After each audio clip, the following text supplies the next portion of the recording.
صادق وعد الأمين أشهد أن لا إله إلا الله وحده لا شريك له وأشهد أن محمدا عبده ورسوله صلى الله عليه وعلى آله وصحبه والتابعين وتابع التابعين ومن تبعهم بإحسان إلى يوم الدين يا أيها الذين آمنوا اتقوا الله حق تقاته ولا تموتن إلا وأنتم مسلمون يا أيها الناس اتقوا ربكم الذي خلقكم من نفس واحدة وخلق منها زوجها وبث منهما رجالا كثيرا ونساء واتقوا الله الذي تساءلون به والأرحام إن الله كان عليكم رقيبا يا أيها الذين آمنوا اتقوا الله وقولوا قولا سديدا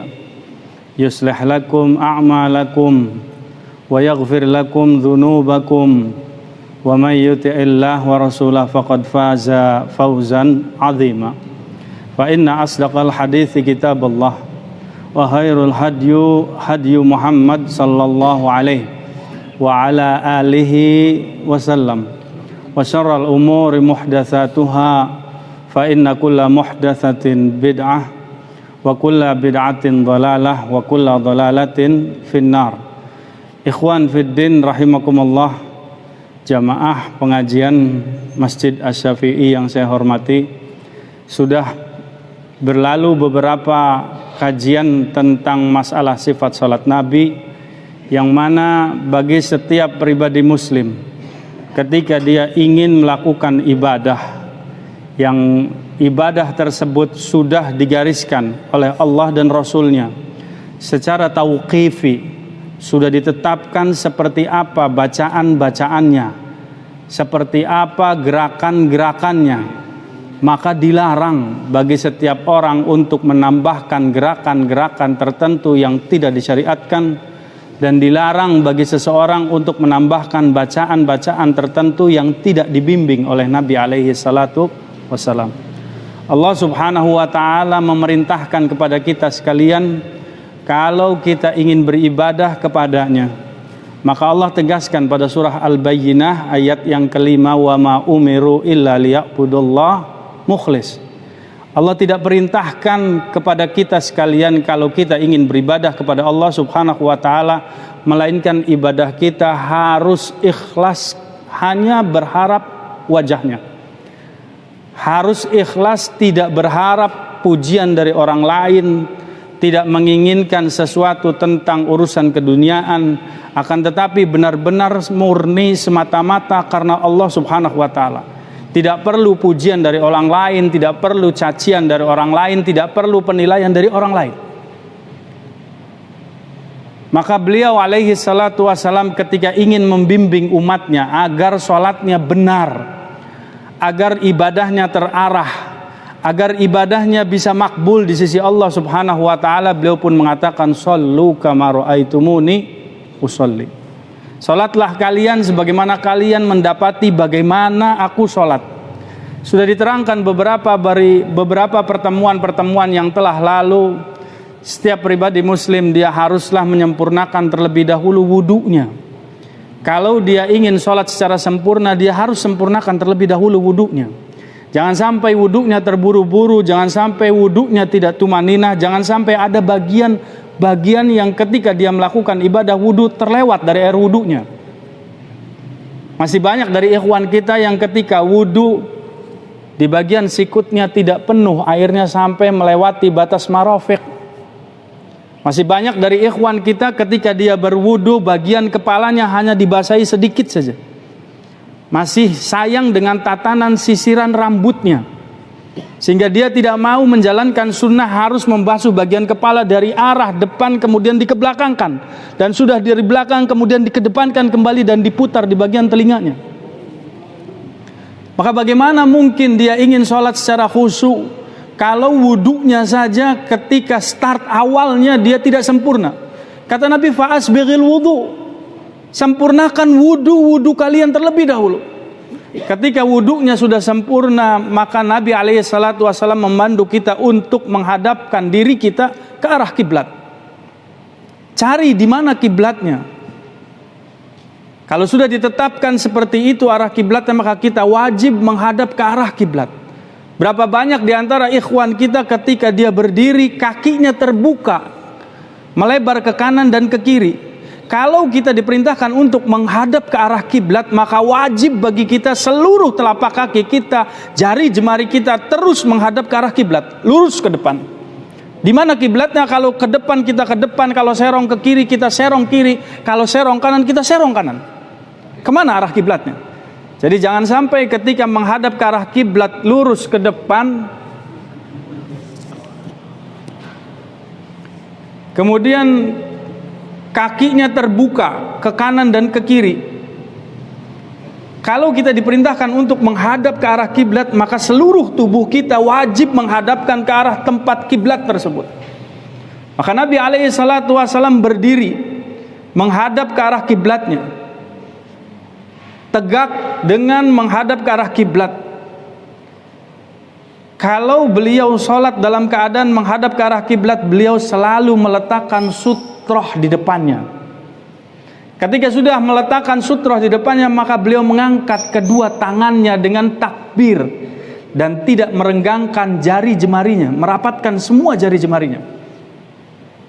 Dan ketika meletakkan tangan kanan di atas tangan kirinya, beliau pun memandu dengan 3 posisi, di atas telapak atau punggung tangan, kemudian di atas pergelangan, dan kemudian di atas pangkal lengannya. Setelah itu membaca Al-Fatihah, dan setelah membaca Al-Fatihah beliau pun memandu untuk ruku, di mana kalau takbiratul ihram dengan merapatkan jari jemari, ketika ruku kita sudah praktekkan dengan merenggangkan jari jemari seperti menggenggam lututnya. Seperti menggenggam lututnya, dibuka jari jemarinya. Kemudian kita sudah sampaikan beberapa contoh-contoh bacaan di dalam ruku, yang mana sudah saya sampaikan pada pertemuan bulan yang lalu. Yang pertama Subhana Rabbiyal Azimi dibaca 3 kali. Kemudian pada riwayat yang lain Subhana Rabbiyal Azimi wa bihamdih dibaca 3 kali. Lantas beliau pun contohkan dengan bacaan Subuhun Qudusun Rabbul Malaikati Warruh. Dan ada contoh dari beliau juga Subhanakallahumma Rabbana wa bihamdika Allahumma gfirli. Beberapa contoh-contoh itu sebagai opsi sekuat apa kita menghidupkan sunnah yang beliau ajarkan pada kita. Jadi kalau kita hafal beberapa contoh bacaan di dalam ruku, jangan terus pada porsi yang mudah untuk kita ingat, tetapi sunnah-sunnah yang lain kita tinggal. Kalau kita sudah bisa membaca Subhana Rabbiyal Azimi, kita hafal, pada waktu kesempatan yang lain kita bacakan, hidupkan sunnah Nabi yang lain, Subhana Rabbiyal Azimi wa bihamdi. Ketika kita masih mendapatkan kesempatan untuk sholat-sholat sunnah, kita hidupkan sunnah yang lainnya. Kita bacakan Subuhun Qudusun Rabbul Malaikati Warruh. Ketika kita membaca hafalan doa yang lain, kita diperintahkan untuk menghidupkan sunnah-sunnah yang lainnya, tambahan yang lainnya. Subhanakallahumma wa bihamdika Allahumma gfirli. Jadi jangan pada opsi satu itu terus. Sunnah-sunnah Nabi yang lain juga beliau contohkan buat kita. Maka kita diperintahkan untuk menghidupkan sunnah beliau alaihi salatu wassalam. Ikhwan fiddin rahimakumullah, kalau kita sudah tahu bacaan-bacaan ruku, maka ada perintah dari Nabi alaihi salatu wassalam untuk memperpanjang ruku. Jadi rukunya itu jangan terburu-buru. Sunnah untuk sedikit dilamakan. Karena sallallahu alaihi wa ala alihi wasallam yaj'ala ruku'ahu wa qiyamahu ba'da ruku'i wa sujudahu wa jilsatahu baina sajadataini qariban minas sawa. Kata beliau alaihi salatu wassalam, beliau melakukan ruku berdiri, setelah rukunya, sujudnya, dan duduk di antara 2 sujudnya sama temponya masing-masing, itu durasinya panjang. Durasinya agak panjang. Biasanya yang kuat untuk ruku agak lama. Kalau di masjid kita mungkin kita masih melihat bagaimana makmum di belakang kita masih ada yang sepuh, jadi kita ngimbangin, imam juga menyesuaikan bagaimana kondisi makmumnya gitu. Tetapi kalau di pesantren-pesantren, di pondok-pondok, biasanya santrinya sudah terbiasa dengan ruku yang panjang, sujud yang panjang, iktidal yang panjang. Jadi mereka sudah tidak aneh kalau ruku lama tidak bangun-bangun. Apalagi kalau dilakukan sholat gerhana dengan 2 ruku, ya 1 rakaatnya, kemudian 2 sujud, ketika 2 rakaat maka 4 ruku dan 4 sujud. Itu rukunya panjangnya luar biasa. Bahkan dalam satu keterangan Nabi alaihi salatu wasallam ketika beliau iktidal, para sahabat radhiyallahu anhum ajmain mengira bahwa Nabi lupa untuk sujud. Karena iktidalnya panjang luar biasa. Diam dulu. Iktidal itu tidak terburu-buru untuk turun segera sujud, tidak. Tapi beliau memanjangkan iktidalnya. Beliau berdiri tegak sampai-sampai mindset para sahabat mengira bahwa ini Nabi lupa ini untuk sujud.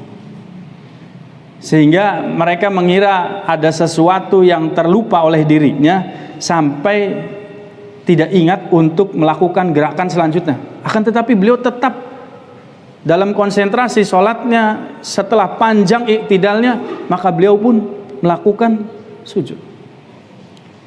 Ini sunnah yang mungkin agak sulit untuk kita lakukan mengingat kondisi dari jamaah kita. Banyak dari jamaah yang berposisi di makmum itu sepuh-sepuh, agak tua. Kemudian ketika kalau kita mau menghidupkan sunnah yang seperti ini, dikhawatirkan tidak seperti kebiasaan yang terlaksana. Kalau kita menyelisihi adah itu kadangkala jadi pergunjingan di kita. Kok ini rukuknya lama sekali, kok ini sujudnya lama sekali, padahal itu adalah sunnah. Itu sunnah yang sudah mulai pudar, yang lama ditinggalkan gitu. Kemudian ikhwan fiddin rahimakumullah, ketika sudah tahu bahwa ada sunnah untuk memperpanjang ruku, ada larangan untuk membaca ayat Al-Quran ketika ruku. Jadi kalau ruku, jangan membaca ayat-ayat di dalam Al-Quran ketika di dalam ruku dan ketika di dalam sujud. Dipanjangkan sunnah untuk melakukan sujud dan disertai doa, tetapi jangan doa yang termuat di dalam Al-Quran. Bahwa beliau alaihi salatu wasalam kalau ingin menambahkan bacaan doanya, beliau lebih sering menambahkan dengan kata-kata Allahumma. Kalau beliau ingin berdoa Rabbana atina fid dunya hasanah wa fil akhirati hasanah, dimuat di dalam Al-Qur'anul Karim. Kalau ingin tidak sama dengan ayat, maka beliau tambahkan Allahumma Rabbana atina fid dunya hasanah wa fil akhirati hasanah wa qina adzabannar. Agar tidak dianggap membaca ayat di dalam Al-Qur'anul Karim. Maka ikhwan fiddin rahimakumullah, ketika seseorang sudah tahu adanya larangan untuk membaca bacaan di dalam Al-Quranul Karim ketika rukuknya, maka Nabi alaihi salatu wasalam beliau berdiri iktidal dan berdoa seraya mengatakan Sami Allahu liman hamidah. Allah mendengar orang-orang yang memujinya. Bagi siapa membaca Sami Allahu liman hamidah, imam dan makmum juga boleh keduanya membacakan Sami Allahu liman hamidah. Walaupun ada hadis ketika imam mengatakan Sami Allahu liman hamidah, beliau alaihi salatu wasallam mengatakan faqulu rabbana walakal hamdu atau rabbana lakal hamdu. Beliau alaihi salatu wassalam mengatakan la tatimmu shalah. Salat seseorang tidak akan menjadi sempurna li ahadin minan nas hatta yukabbir, sampai dia bertakbir, summa yarka, sampai dia melakukan ruku, summa yaqulu sami Allahu liman hamidah, hatta yastawi qa'iman, sampai berdiri tegak tulang-tulangnya secara lurus. Artinya berdirinya itu tumaninah. Jadi jangan sampai terburu-buru. Kalau sudah rukuknya sempurna, iktidalnya pun biarkan dalam keadaan tulang di punggung kita ini yang tadinya menekuk karena berbelok rukuk posisinya, kemudian iktidal, sama seperti ketika beliau pertama qiyamnya. Posisi tulang-tulang punggung kita itu menempati kembali pada posisinya. Di belakang itu terus sampai sudah rata. Kemudian ada sunnah untuk memanjangkan iktidal. Tenang dulu, jangan terburu-buru. Banyak tidak diantara kita ketika sudah sami Allahu liman hamidah, pingin buru-buru untuk sujud. Ini kesalahan-kesalahan di ikhwan kita, di saudara-saudara kita. Kalau sudah ruku, kemudian sami Allahu liman hamidah, langsung buru-buru untuk turun sujud. Padahal ada sunnah untuk memanjangkan iktidalnya dan diperintahkan tulang-tulang di belakang itu menempati pada posisinya semula. Maka di sini setelah sudah mengatakan sami Allahu liman hamidah, posisi tangan adanya ikhtilaf. Syekhul Albani menyikapi pandangan dari Imam Ahmad bin Hambal. Kata Imam Ahmad bin Hambal, seseorang yang beriktidal, maka dia boleh menempatkan kedua tangannya ketika beliau bertakbiratul ihram. Jadi habis ruku itu sami Allahu liman hamidah, kembali begini. Dan boleh beliau melepaskan kedua tangannya. Jadi habis ruku begini, seperti yang umum kita lakukan. Akan tetapi pendapat dari Imam Ahmad ini dibantah oleh Syekhul Albani, dan beliau pun mengatakan bahwa itu merupakan ijtihad Imam Ahmad sendiri. Tidak didapati satu hadis pun terkait seseorang yang mengembalikan posisinya ketika dia beriktidal seperti ketika beliau takbiratul ihram. Jadi kalau takbiratul ihram begini, ketika iktidal, kata Syekhul Albani, tidak ada opsi lain kecuali melepaskan tangannya. Ketika dikonfirmasi bagaimana perkataan Imam Ahmad ibn Hambal, kata Syekhul Albani, itu ijtihad Imam Ahmad sendiri. Jadi jelas kita tidak berselisih, kita bisa menyikapi mana yang merupakan rujukan dari Nabi alaihi salatu wassalam, mana yang menjadi ijtihad dari seseorang imam. Kalau Nabi alaihi salatu wassalam mengatakan sesuatu, setiap perkataannya qaulun au fi'lun au takhrirun au sifatun minan Nabi sallallahu alaihi wasallam fahuwal hadis. Dan hadis itu dijaga oleh Allah subhanahu wa ta'ala.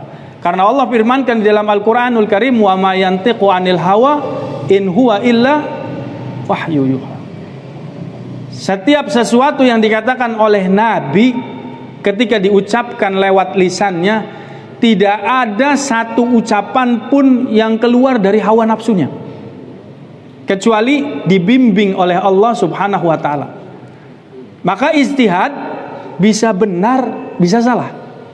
Tetapi ketika hadis, mutlak kebenarannya dari sisi Allah subhanahu wa ta'ala. Maka kita akan ambil pendapat dari Syekh Albani. Syekh Albani mengatakan bahwa pendapat ijtihad Imam Ahmad itu mengatakan kembalinya ke sini, tidak dijumpai satu hadis pun. Kembali ke sini tidak ada hadisnya. Jadi kalau yang berfatwanya mengembalikan posisi tangan seperti takbiratul ihram, berarti mengikuti pendapat Imam Ahmad. Kemudian seperti apa bacaan-bacaannya? Seperti apa bacaan-bacaannya?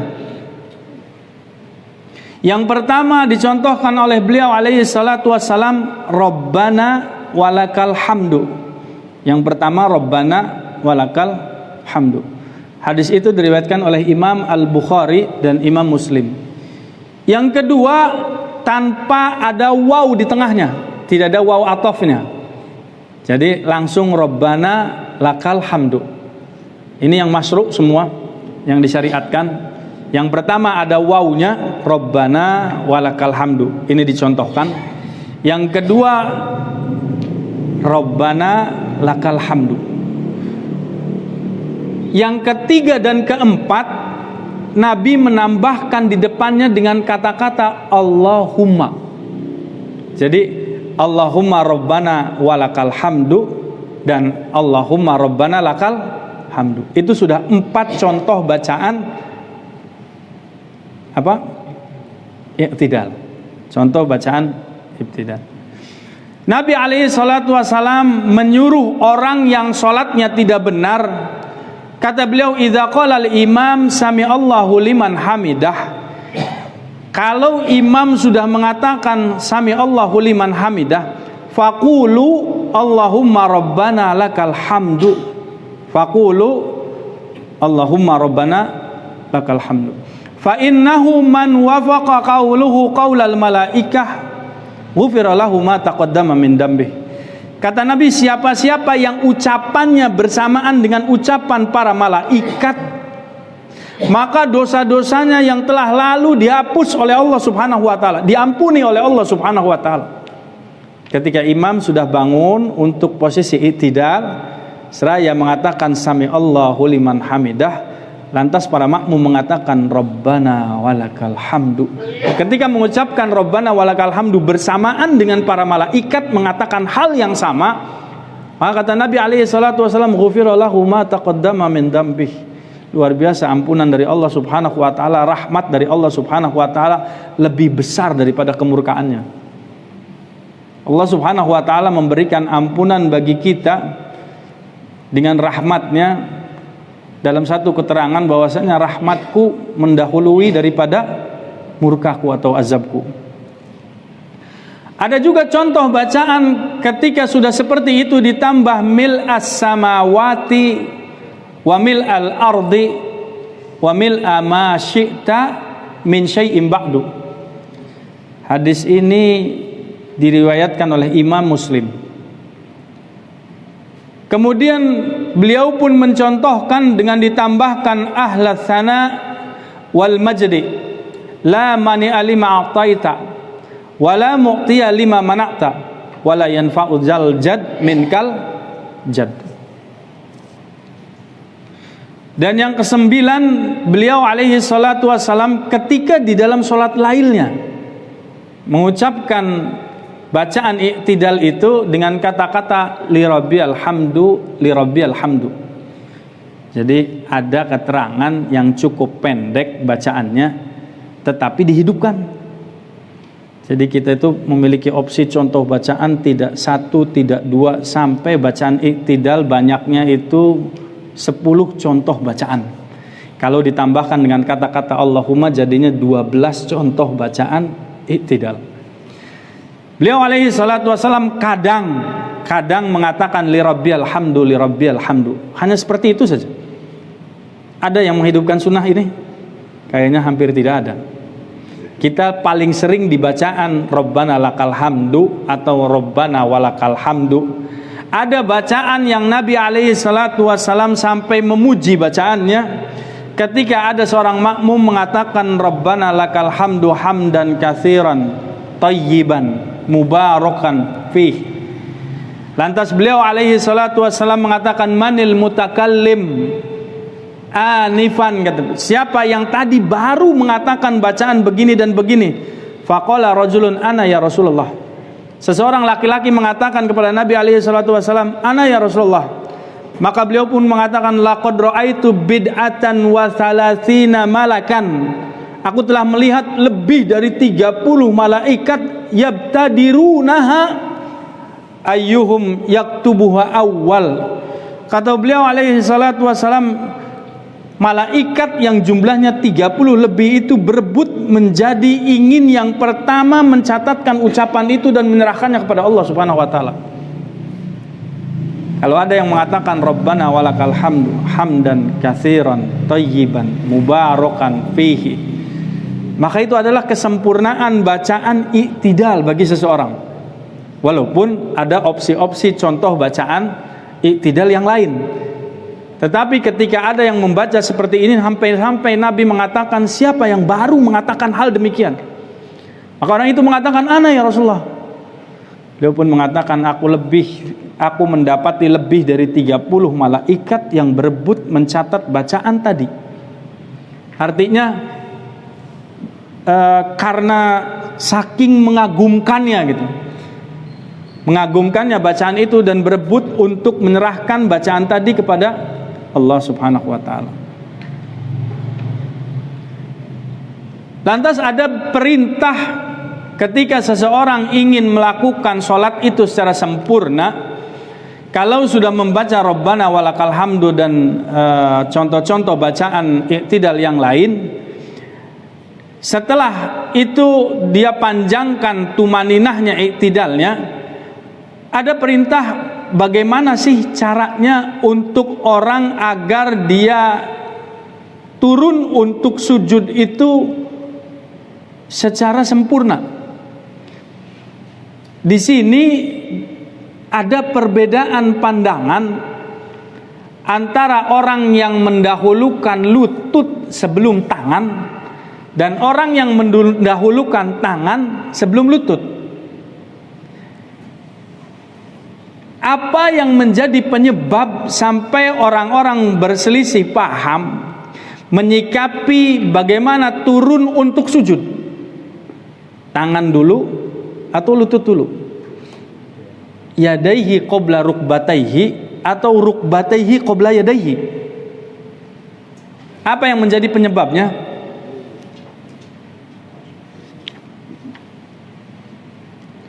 Kata Nabi alaihi salatu wassalam,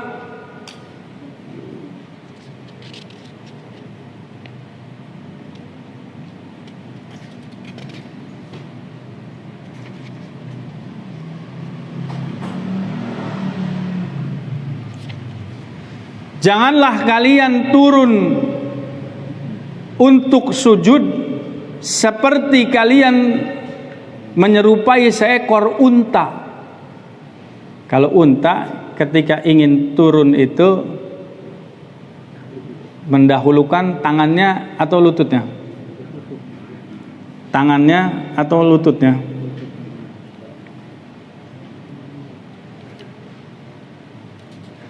Dari Nabi alaihi salatu wassalam, kita jawab dengan dalil saja, karena agama kita itu dibangun di atas dalil.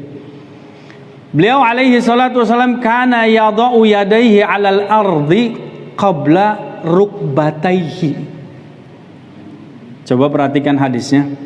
Kana yada'u yadaihi 'alal ardi qabla rukbataihi. Bahwa beliau alaihi salatu wassalam meletakkan kedua tangannya. Kita tidak mau ngambil agama itu berdasarkan kesukaan, tidak, tapi bagaimana Nabi memandu kita lewat hadis-hadisnya, lewat ucapannya. Jadi buang dulu apa yang menjadi keinginan, apa yang menjadi kebiasaan ketika yang kita lakukan berselisih dengan apa yang Nabi pimpin, apa yang Nabi katakan, walaupun berseberangan dengan kebiasaan yang kita lakukan, maka kita wajib mengambil apa yang Nabi pandu untuk kita. Karena Allah Subhanahu wa taala firmankan ayat wa ma atakumur rasulu fakhudhuhu wa ma nahakum anhu fantahu. Apa yang Nabi contohkan, apa yang Nabi berikan kepada kalian, maka ambil. Dan apa yang Nabi larang, maka tinggalkanlah. Kata beliau, kana yadau yadayhi 'alal ardi qabla rukbatayhi. Nabi mencontohkan kalau ingin turun untuk sujud. Kenapa ya dulu ustadz kita memperagakannya lutut dulu sebelum tangan? Apa tidak menutup kemungkinan ilmu belum sampai padanya? Kalau sekarang ilmu hadis itu semakin hari semakin berkembang, semakin mudah kita peroleh, semakin banyak digali, semakin banyak kita tidak tahunya. Maka ketika sudah sampai ilmu pada kita, kita wajib merubah apa yang menjadi kebiasaan kalau tidak di atas dalil. Nabi mencontohkan kepada kita sekalian, beliau meletakkan kedua tangannya sebelum kedua lututnya. Jadi kita harus begini. Kalau mau turun untuk sujud, tangan dulu baru lutut.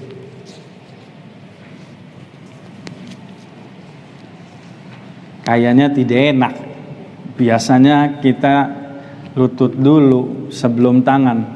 Yang tidak enak, kalaupun itu sudah biasa kita lakukan, selama tidak sejalan dengan hadis, selama tidak mencocoki apa yang disampaikan oleh Nabi, tinggalkan. Kita itu harus beragama secara konsekuen. Idza sajada ahadukum, kata Nabi, apabila seseorang di antara kalian bersujud, fala yabruk, janganlah turun kama yabrukul ba'ir, seperti turunnya unta, wal yadha yadaihi qabla rukbataihi, tetapi hendaklah ia letakkan kedua tangannya sebelum kedua lututnya. Letakkan yadha yadaihi qabla rukbataihi. Dari pendapat dari hadis Nabi alaihi salatu wasallam ini, yang hanya menyelisihi apa yang diucapkan oleh Nabi alaihi salatu wasallam, terlepas apa yang menjadi pertimbangannya, wallahu taala a'lam, mungkin adanya khilafan atau adanya sesuatu hal yang lain. Kata Imam Syekhul Albani, hanya Imam Ibnu Qayyim saja. Ibnu Qayyim Al-Jauziyah, beliau mendahulukan lututnya sebelum kedua tangannya. Tetapi semua dibantah oleh Syekhul Albani dan mengedepankan hadis-hadis yang didahulukan dari Nabi alaihi salatu wasallam. Maka kita wajib untuk ikut apa yang Nabi contohkan.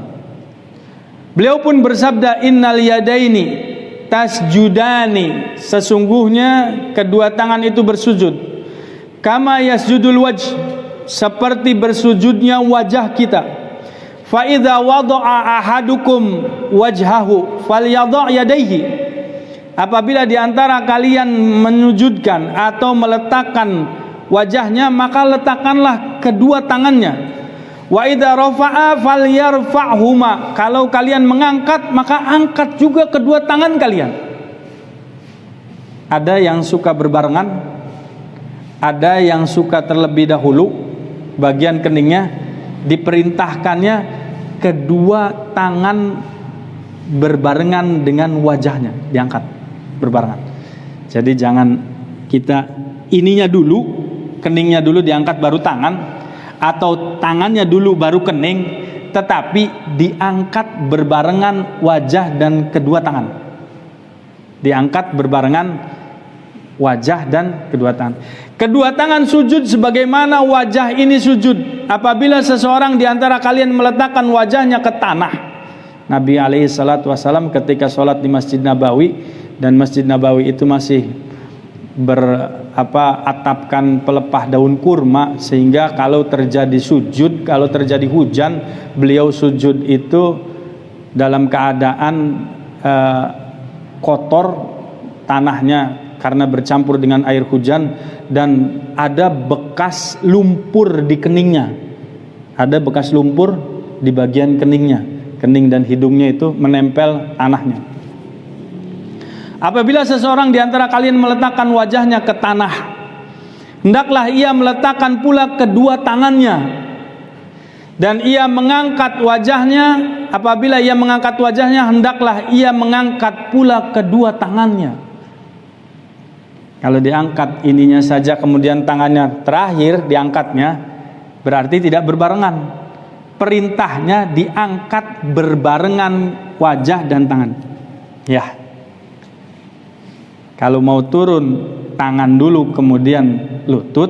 Tetapi ketika ingin duduk di antara dua sujud, beliau alaihi salatu wassalam memerintahkan untuk mengangkat wajah dan kedua telapak tangan secara berbarengan, bersama-sama. Nabi turun bertumpu kepada kedua telapak tangannya dan membukanya serta merapatkan jari-jarinya. Kalau ruku kita sudah peragakan testimoninya, merenggangkan ya, dibuka semua jari jemarinya, digenggam lututnya gitu. Tetapi ketika sujud kembali seperti takbiratul ihram, dirapatkan kembali. Jadi jangan dibuka. Kalau sujud tangannya jangan dibuka. Masih banyak tidak diantara kita kalau sujud tangannya dibuka, jari jemarinya itu dibuka. Dan beliau alaihi salatu wassalam kalau beliau sujud meletakkan tangannya sejajar dengan kedua bahunya. Sujud itu, nah ini sejajar. Jadi tidak seperti ini. Ada tidak yang sujudnya seperti ini? Ada Anissa. Beliau alaihi salatu wassalam contohkan dengan membuka kedua tangannya sejajar dengan kedua bahunya. Sejajar dengan kedua bahunya. Dan kadangkala beliau juga menyejajarkan kedua tangannya dengan posisi kedua daun telinganya. Jadi sama ketika kita memulai takbiratul ihram. Takbiratul ihram itu di sini dan di sini. Nah, ketika sujud juga posisinya tangan ini ketika takbiratul ihram di sini, ya ketika sujud di sini juga. Sama sejajar dengan daun telinga atau sejajar dengan dua bahu kita. Sejajar. Tidak boleh dirapatkan dan tidak boleh terlalu terbuka. Sehingga para sahabat Nabi radhiyallahu anhum ajmain melihat ketiak Nabi alaihi salatu wassalam itu terlihat dari belakangnya. Kalau dibuka sampai ketiaknya itu terlihat putihnya dari belakang.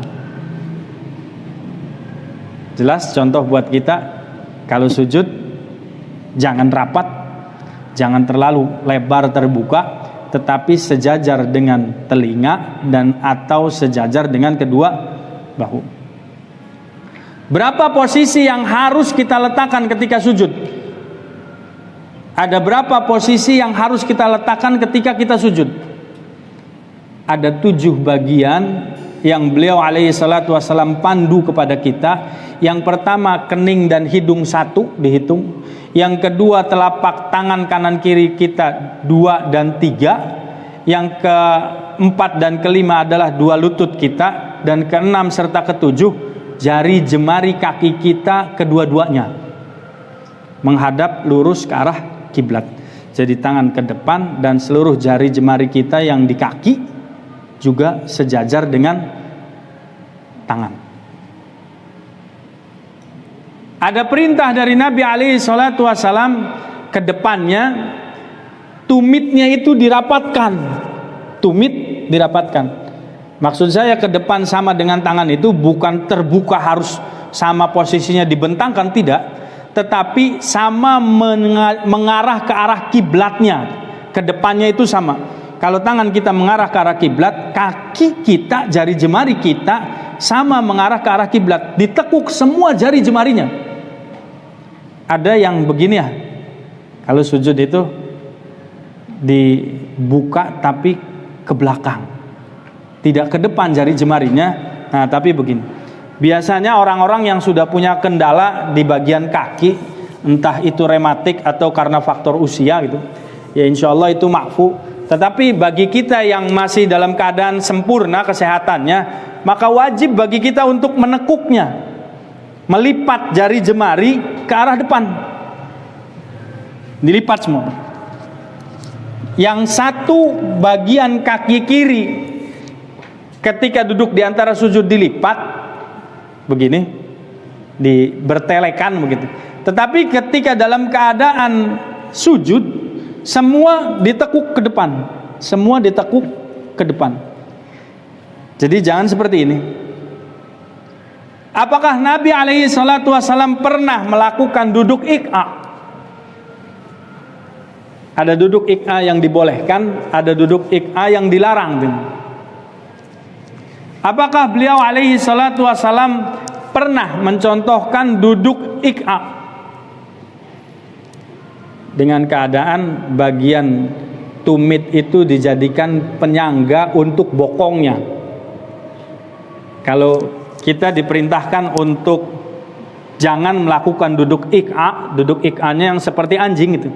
yang meletakkan bokong di bagian lantai kemudian membuka kaki. Tetapi ada duduk iqa yang beliau contohkan dan ini dibolehkan. Tumit di belakang dijadikan tempat bertopangnya bokong.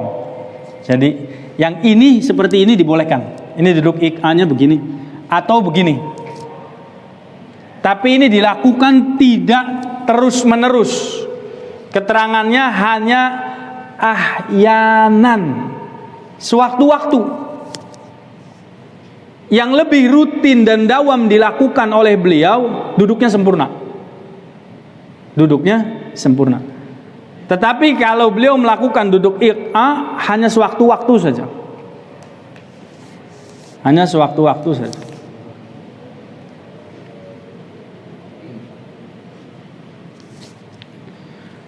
Beliau pun mengatakan umirtu an asjuda wa fi riwayatin umirna an nasjuda ala sab'i a'zam, atas 7 bagian jabhah kening, wa asyara bi yadihi ala anf, kemudian beliau pun memberikan isyarat kepada hidungnya, wal yadain 2 tangan, wa fi lafdin kaffain, war rukbataini dan 2 lututnya, wa atrafil qadamain. Qadamain itu apa ya? Kedua kaki. Kedua kaki. Wala nakfatu thiyab wa sya'r, dan tidak dibolehkan menyibak lengan baju dan rambut.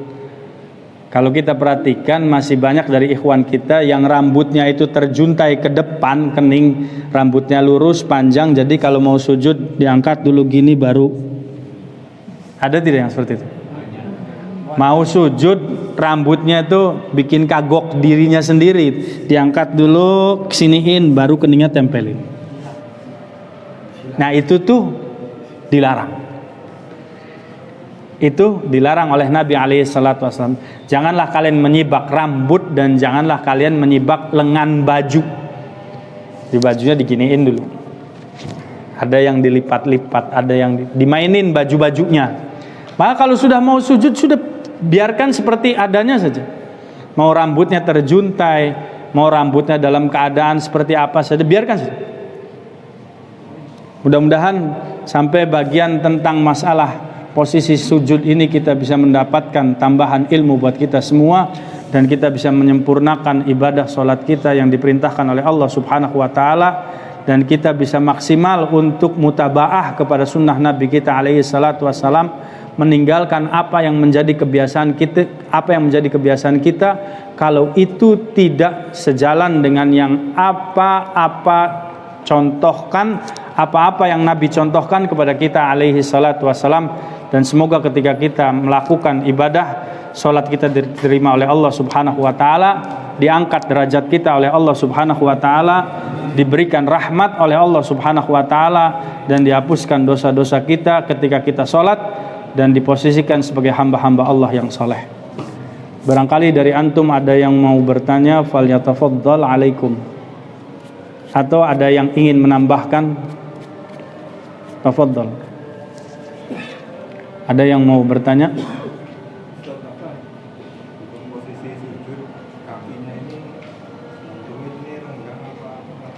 Ya. Ketika posisi sujud, ada perintah dari Nabi alaihi salatu wasallam untuk merapatkan kedua tumit kita. Jadi tumitnya begini. Nah, jadi ini tidak boleh seperti ini sujudnya. Kaki tidak boleh dibentangkan, tapi kedua tumit itu ditempelkan sunnahnya. Tumit kan ini. Nah ini tumit. Iya, tumit kanan dan tumit kiri itu ditempelkan gitu.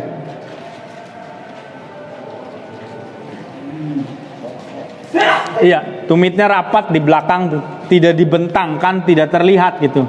Sehingga ketika aurat itu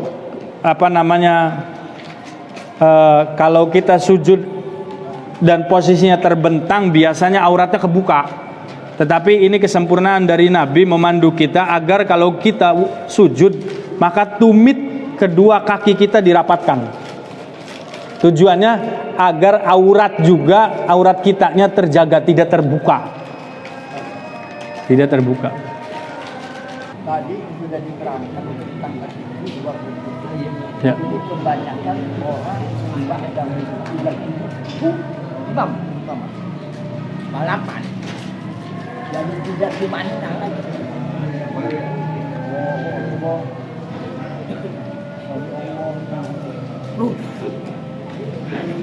Iya.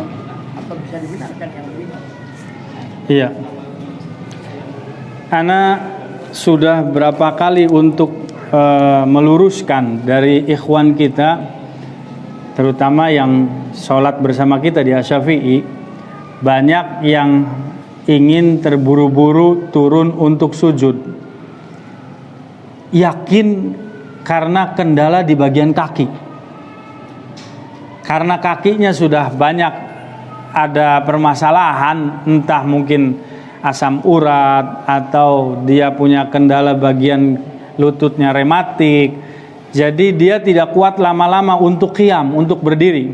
Sehingga kalau imam sudah mau sujud, seperti ingin mendahului imam. Imamnya belum turun untuk sujud, dia sudah kayak mau sprint untuk lari. Mau turunnya buru-buru, ini sudah ditekuk-tekuk saja nih sarungnya. Kadangkala tangannya sudah pengen, kalau orang mau renang ke kolam itu udah pengen nyemplung. Buru-buru pengennya terjun. Padahal sudah kita terangkan dan kita ulang berkali-kali. Kalau imam itu kita jadikan agar diikuti. Ju'ilal imam liyu'tama bih. Fa idza kabbiru fakabbaru. Kalau dia bertakbir maka baru kita ngikut takbir. Kalau dia ruku baru kita ikut ruku. Kalau imam sujud baru kita ikut sujud. Biarkan dulu imam sempurnakan gerakannya, baru kita ikut apa yang menjadi gerakan dari imam. Imam tumanina nempel keningnya ketika sujud, Allahu Akbar, baru tuh makmum ikut sujud. Jangan imam belum sampai keningnya, si makmum di belakang sudah setengah pada posisi ingin sujud. Banyak yang seperti itu. Kalau dikatakan sah atau tidaknya sholatnya tetap sah, tetapi kesempurnaan gerakan-gerakannya tidak tumanina. Padahal kalau orang ingin sholatnya sempurna, adanya tumanina itu sangat diperlukan. Sangat diperlukan. Sempurnakan rukunya, sempurnakan sujudnya. Jangan terburu-buru. Jangan terburu-buru. Semuanya harus sempurna. Mudah-mudahan bisa jadi jawaban Ya. karena Kembali pada tumanina. iya, Kan tumanina bukan salah satu rukun. iya, Kalau dia tidak mengerjakan tumanina, tidak sempurna sholatnya, tapi tidak membatalkan sholatnya. Karena yang membatalkan sholat kita sudah bahas, artinya buang angin, kencing, BAB, dan wanita yang haid ketika melewati sutroh si imam itu bisa membatalkan sholat. Selain itu tidak membatalkan sholatnya. Secara fikih sah, tapi kesempurnaan sholatnya sangat berkurang.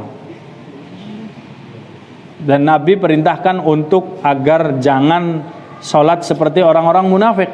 Sholatnya orang-orang munafik itu terburu-buru.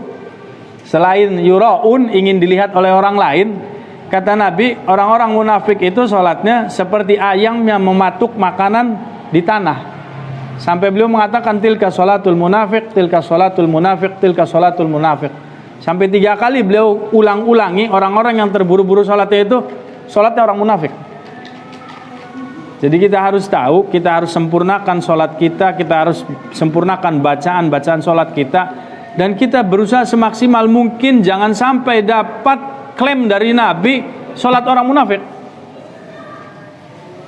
Rugi kita kalau kita sudah sholat, kita sudah meluangkan waktu, ternyata dapat kriteria seperti sholatnya orang munafik.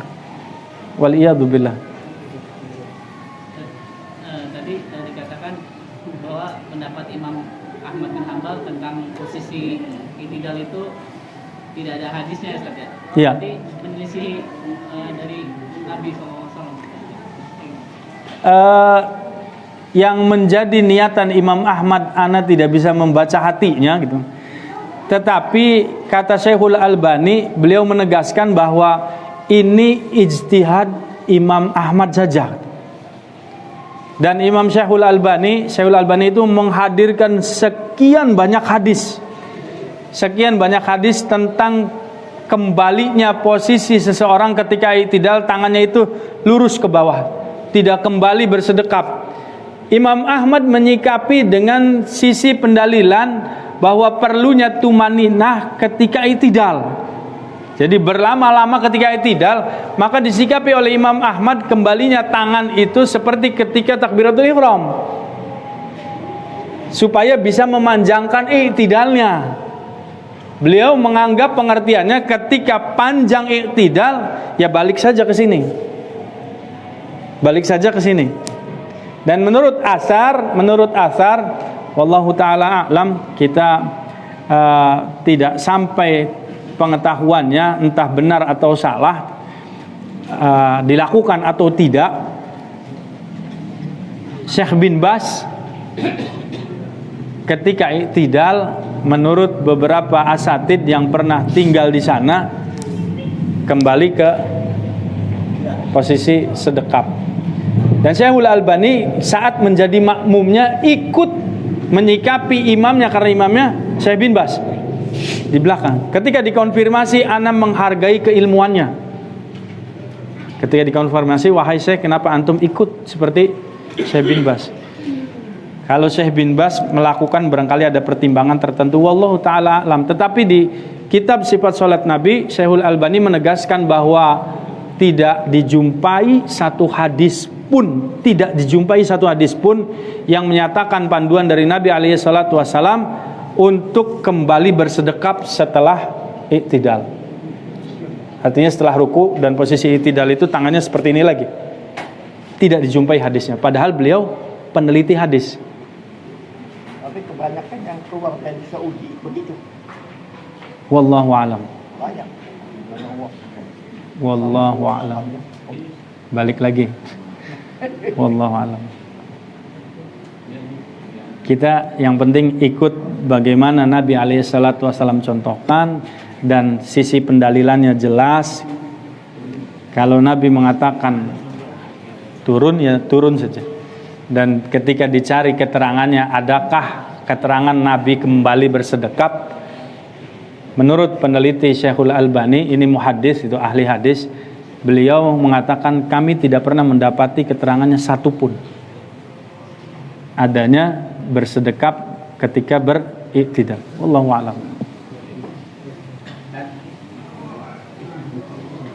Tadi yang dikatakan Ustaz, ketika sujud, 7 anggota badan itu harus menempel semuanya.